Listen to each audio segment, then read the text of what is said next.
Untuk ke depan mungkin masyarakat yang dijadikan sebagai tempat adik-adik mahasiswa-mahasiswi dalam membangun sebuah aktivitas yang ke depan mungkin sangat positif sekali buat dilanjutkan oleh lingkungan masyarakat setempat, oleh pemuda-pemudinya dari apa yang telah dibangun oleh adik-adik mahasiswa-mahasiswi. Artinya ya jangan sampailah rumah itu disamakan harganya dengan harga orang yang ngontrak seperti berkeluarga dan bekerja. Ini kan mengabdi untuk masyarakat. Ya paling tidak kita ngambil berkah Allah, Tuhan Yang Maha Esa, dengan sah-sah saja sih dikasihkan berapa duit, tapi jangan sampai jadikan sebagai komersial. Ini maksud saya. Lanjut, Walid. Itu maksud Ustadz ya. Jadi maksud Ustadz tadi kenapa harganya bisa turun gitu Ustadz ya. Jadi ada kedua kemungkinan. Oh, harganya memang murah? Memang murah Ustadz. Berapa kurang lebih? 300 Ustadz. Satu rumah? Satu rumah untuk 10 hari? 300 untuk 10 hari Ustadz. 300.000 rupiah untuk 10 hari. Ada 13 orang ambil Ustadz. 13 orang, Masya Allah. Jadi bapak-bapak, ibu-ibu sekalian yang warga ke depan sungguh manakala ada adik-adik mahasiswa-mahasiswi datang, itu adalah antaran dari Allah Tuhan Yang Maha Esa untuk keberkahan hidup kita. Jadi jangan sampai dicabut dengan kita memberikan harga yang komersil buat adik-adik mahasiswa yang sebenarnya akan menghidupkan suasana masyarakat yang akan dijadikan percontohan ke depan ketika mereka tiada alias mereka sudah selesai dengan tugasnya, akan dilanjutkan kembali oleh pemuda-pemudi. Halo sahabat semuanya, salam giat. Berjumpa di channel Al.Andawi Andi. Jangan lupa klik tombol subscribe dan nyalakan loncengnya ya. Terima kasih. Assalamualaikum warahmatullahi wabarakatuh. Salam giat. Kali ini di lokasi yang berbeda kita menggunakan alam yang luar biasa dari Universitas Islam Negeri Sumatera Utara. Ya, kita akan berbincang-bincang dengan Ketua Pengabdian Masyarakat Khalid Walid. Walid Huda Ustaz. Oh, Walid Huda. Oh, Walid Huda.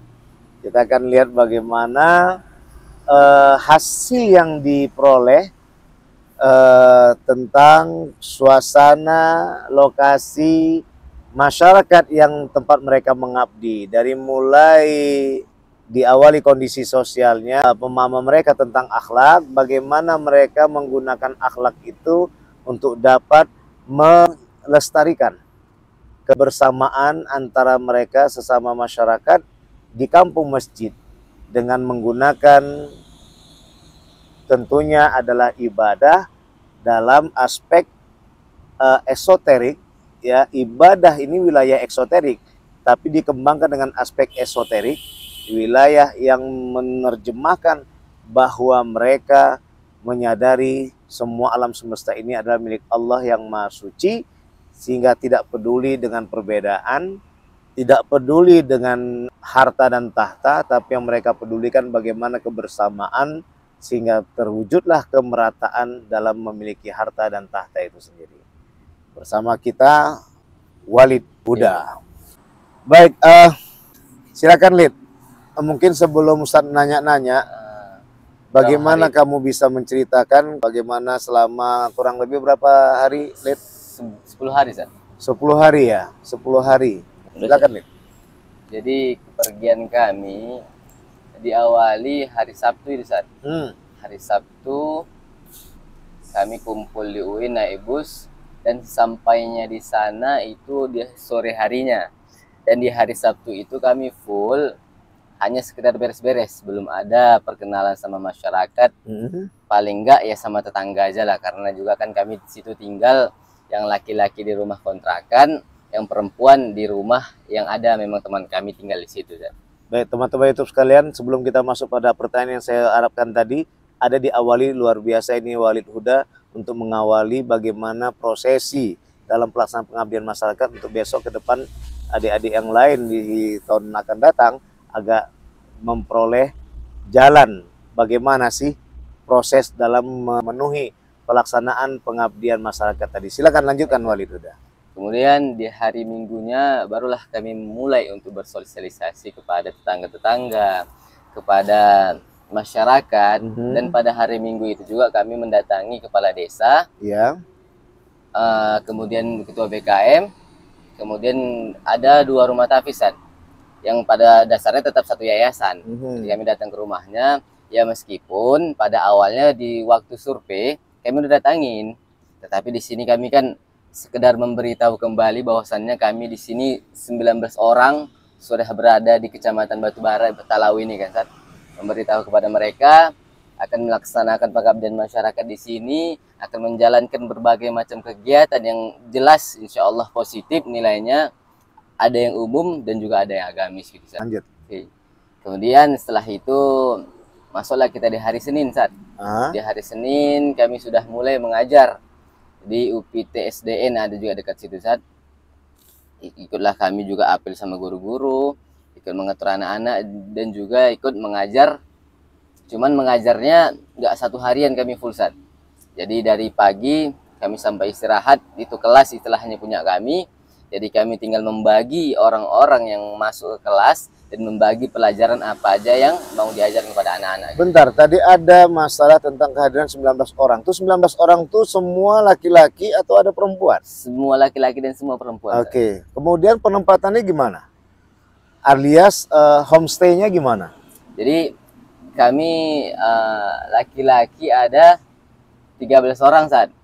Laki-laki 13 orang, yang perempuannya yang 6 orang. Jadi 13 orang itu kami laki-laki ditempatkan di satu rumah kontrakan. Dan itu memang ya rumahnya 1 kamar. Yang lainnya cuman sekedar luarnya, dan 1 kamar itu kami buat untuk tempat barang, tas-tas kami, dan kami tidur luar semua, Sat. Laki-laki. Yang perempuan?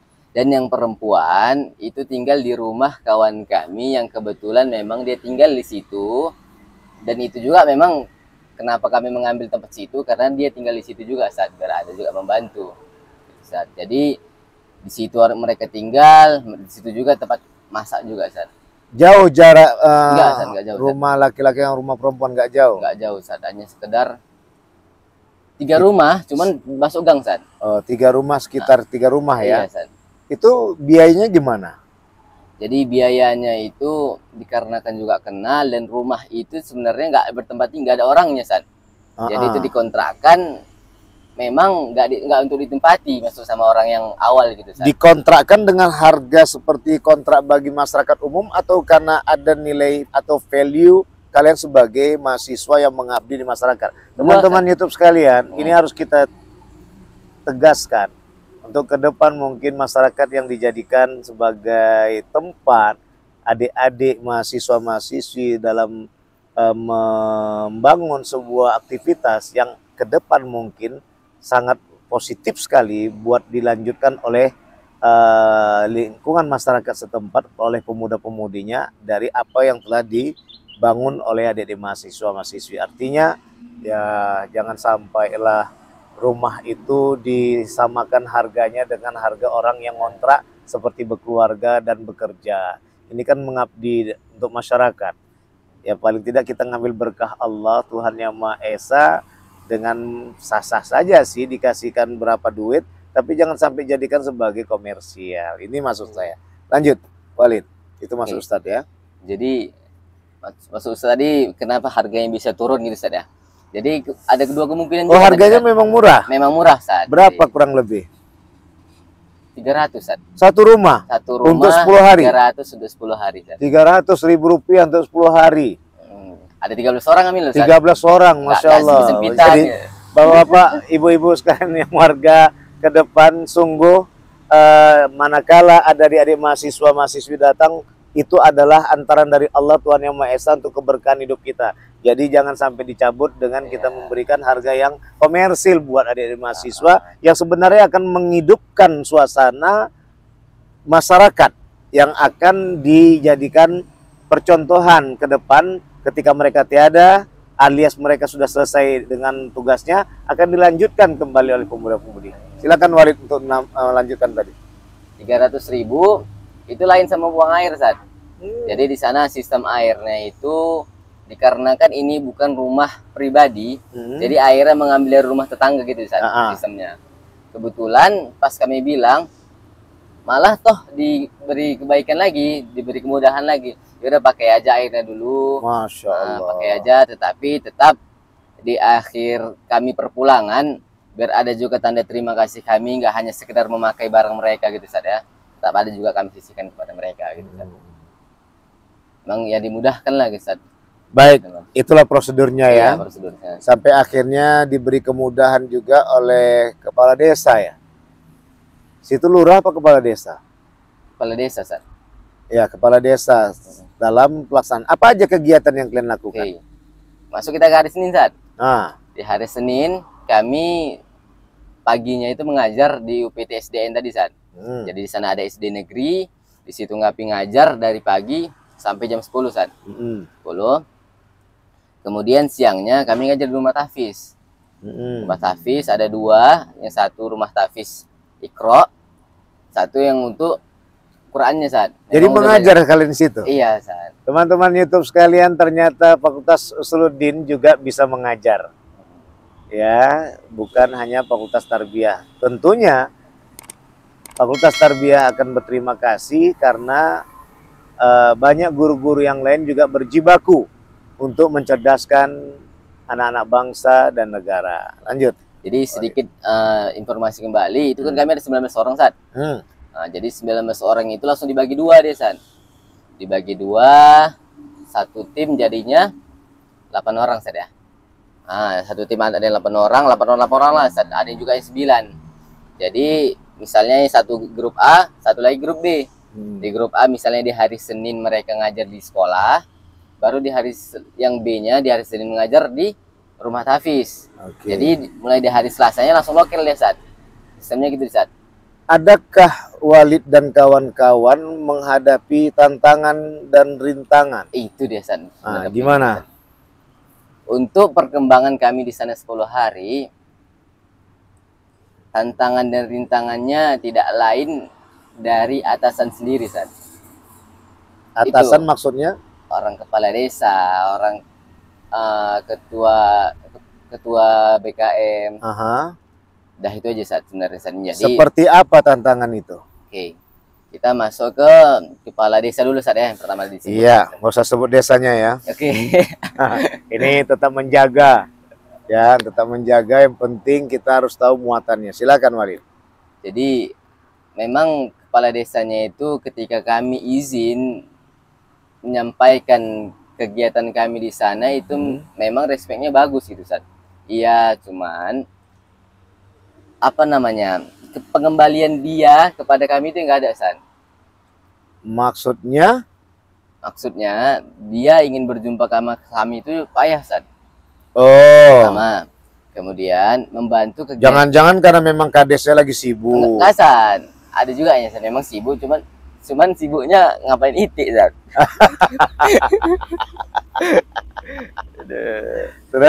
Terus yang kedua, yang pertama tadi sudah susah dijumpai, Sad ya. Yang kedua, kontribusi kepada kegiatan kami itu bukan kurang lagi, memang nggak ada gitu, Sad. Iya. Kami memang juga nggak memaksakan akan ahli itu, karena ini pun memang kegiatan kami memang kami lakukan dari kampus itu kan, Sad. Iya. Kali. Untuk masyarakat secara umum ya, bukan hanya untuk perangkat saja. Nah itu, Sad, untuk kepala desa, Sad. Susah ditemui ya, sehingga komunikasi itu nggak efektif ya. Efektif, kurang, Sad ya. Tapi syukur alhamdulillah teman-teman YouTube sekalian, adik-adik ini tetap dengan Bismillah untuk mengembangkan keilmuannya dalam mengabdi di masyarakat tanpa memikirkan tantangan dan rintangan. Dan itu adalah suatu hal yang sangat menarik untuk dilanjutkan menuju kepada tujuan mereka sebagai PEMA, pengabdian masyarakat.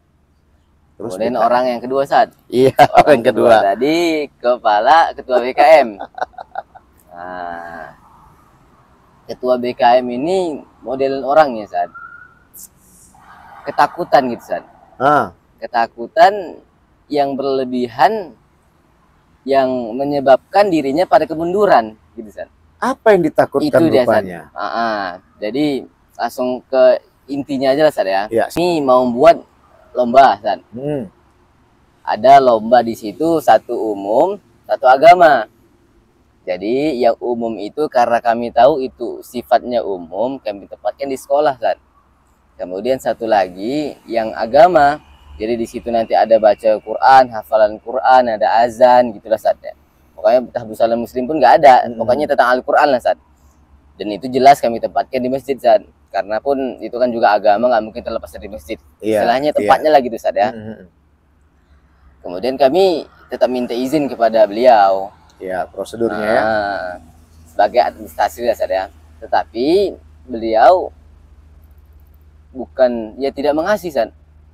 Tidak mengasih dikarenakan sebelumnya belum ada mahasiswa atau orang-orang yang membuat lomba di dalam masjid. Gitu, Ustaz. Ya. Paham berarti ya? Iya. Masalah paham. Masalah apa paham, argumentasi mereka sehingga tidak membolehkan melaksanakan sebuah kegiatan yang berhubungan dengan keislaman dengan memanggil anak-anak muda-mudi agar mencintai masjid? Itu tadi, saat yang kami herankan juga, mengapa justru tekankan juga kepada Bapak itu bahwasannya ini jelas lomba agama, tidak lebih dari itu, tidak lain-lain dari kegiatan. Iya, lombanya kegiatan yang agama, bermodel agama Islam. Dan bertempatkan di masjid, alasannya nggak bisa karena orang-orang sebelumnya itu tidak pernah sekalipun membuat lomba di dalam masjid. Itu dulu yang pertama. Kemudian saya sampaikan lagi, di sini kami juga menghidupkan anak-anak remaja, Pak. Jadi malam ini insya Allah. Bentar, jangan-jangan ada masalah tentang mungkin ketika diumumkan langsung tepuk tangan. Karena itu ada hadisnya. Mungkin itu yang bagian dilarang oleh BKM sehingga jangan diadakan di masjid, dalam masjid. Sekarang gini, saat lomba agama apa? Misal contoh lah lebih spesifik lagi, membaca Quran. Baca Quran, di mana ada kesan tepuk tangannya gitu, Ustaz? Oke. Kalau kemungkinan nggak masuk Ustaz pembagian hadiah loh, Lid. Kalau pembagian hadiah itu nanti kita ada lagi lanjut silakan. Kemudian kami ajak juga anak remaja masjid, Ustaz, biarpun mereka hidup kembali dan bisa juga membantu kami yang hanya 19 orang itu, Ustaz. Bantu kami dan mereka siap, Ustaz. Jadi dengan argumen dia yang tidak begitu kuat, tetapi beliau sangat monoton akan hal itu. Di akhirnya beliau mengizinkan dengan alasan perlombaan di luar masjid, tidak ada di dalam masjid satupun. Jadi boleh dilaksanakan, tetapi garis besarnya di halaman-halaman itu, Ustaz. Iya, iya. Tapi lingkungan masjid lah ya. Tetapi tetap di lingkungan masjid. Terus? Setelah itu langsunglah kami bicara kepada orang remaja masjidnya, Ustaz. Kemudian ada juga tenda yang kebetulan alhamdulillahnya memang kosong, Ustaz. Jadi kami ambil dari tempat mereka, langsung kami pasang aja di belakang, Ustaz. Dan itu lombanya di hari Jumat, Sabtu, dan penutupan di hari Minggu. Jadi intinya rintangan tadi berupa dukungan lah ya, begitu ya. Tapi berupa hadangan menggagalkan kegiatan nggak ada ya. Nah tadi yang menariknya tadi, paham apa sebenarnya yang dibangun? Apakah disampaikan Pak BKM bahwa paham ini yang kami menempatkan? Nggak ada. Jadi beliau itu juga mungkin yang kami pahami kenapa masjid itu nggak maju-maju, sedangkan itu masjid satu-satunya di desa itu dan termasuk masjid yang menjadi nama desa itu sendiri bahkan. Desa masjid lama gitu kan. Cuman itulah nggak maju-maju, Ustaz. Bahkan di belakang itu pun juga ada membuat masjid baru juga, ya memang dari situ, Ustaz. Nggak jadi-jadi, udah 2 tingkat gitu, Ustaz. Karena takutnya akan hal membuat inovasi baru yang justru itu sebenarnya membangkit, tapi mereka takut untuk mewujudkan itu, Ustaz. Baik. Jadi sebenarnya kalau Ustaz, sekarang gini, apakah waktu dipantau oleh Walid dan kawan-kawan, ada nggak mereka ini bagian dari yang memiliki keterikatan dengan tarekat, tasawuf, jauh ini nggak ada, Ustaz. Atau kajian tauhid gitu? Nggak ada, Ustaz. Baik, sekarang masuk pada pertanyaan berikutnya. Bagaimana kondisi sosialnya di situ? Kondisi sosial ataupun kondisi masyarakat di sana, Ustaz ya. Di sana masyarakat bagus, Ustaz. Baik. Mereka respect kepada kami dan mereka pun senang akan kehadiran kami. Bahkan juga mereka saling cerita-cerita kepada kawan-kawannya, tangga-tangganya, jiran tangganya Karena sebelum kami juga sebenarnya ada juga mahasiswa yang PMA di sana saat anak dan beliau hanya sekedar ya datang pulang main-main ke pantai gitu saat ya, datang pantai datang gitu ya saat ya. Jadi kita katakan program mereka kurang terkoordinir lagi gitu saat. Oke. Akhlaknya bagaimana? Akhlaknya bagus. Baik akhlak dari remaja, dewasa. Jadi akhlak dari anak-anak itu berbeda sama akhlak di Medan ini, San. Makanya masih asri lah kita bilang. Masih asri. Jadi pun Walid bilang juga, ya senang betul lah saat ngajar di sana, saat. Jadi kita ngajar, mereka senang. Jadi pun ilmu itu masuk, kita pun bahagia gitu, saat. Baik, jadi yang jelas masyarakat setempat benar-benar merespon baik. Iya. Cuman ada beberapa hal seperti kegiatan itu yang dikhawatirkan kalau kita secara positif baik sangka bahwa mereka khawatir hal yang berbau atau hal yang berwarna agama ini akan terkontaminasi dengan kegiatan-kegiatan yang mungkin mereka masih anggap itu adalah kegiatan duniawi. Iya. Itu makanya tadi Ustadz mengarah kepada jangan-jangan mereka memiliki suatu aliran paham tarekat yang di sana mungkin dikenal juga tarekat Sataria kalau Ustadz lihat. Tapi itu belum sampai ke sana ya. Baik, kemudian pertanyaan terakhir Walid. Sewaktu kalian datang, kondisi seperti ini, ketika kalian sudah mau pulang, kondisi seperti ini. Bisa nggak dijelaskan ada plus dan minusnya kondisi tersebut? Jadi kami kan sampainya di hari Sabtu, kemudian mulai bersosialisasi di hari Minggu. Dan kami lihat pada kami sampainya di sana, ya masyarakat masih biasa-biasa saja, bahkan ada juga yang menganggap sepele. Karena kan apa? Karena ada juga mahasiswa sebelumnya yang melakukan pengabdian masyarakat juga, ya hanya sekedar jalan-jalan. Makanya pandangan mereka itu jalan-jalannya ini situ, jalan-jalannya ini mahasiswa ini kan aslinya alam kitanya ini. Ternyata di akhir sesi di hari Minggu kami membuat penutupan di kami ataupun penutupan perlombaan. Itu kami terkejut, San. Begitu puluhan anak-anak kami bisa mengatur dalam masjid. Dan ini sangat kami sayangkan, ketua BKM itu nggak berani datang, San. Tapi imam-imamnya kami baca juga tuh, San. Mungkin dia ada kesan takjub juga tuh, San. Bisa mahasiswa ini ngatur segini anaknya ya. Biasanya di waktu sholat aja mereka teriak apa ini begitu banyak yang tertib.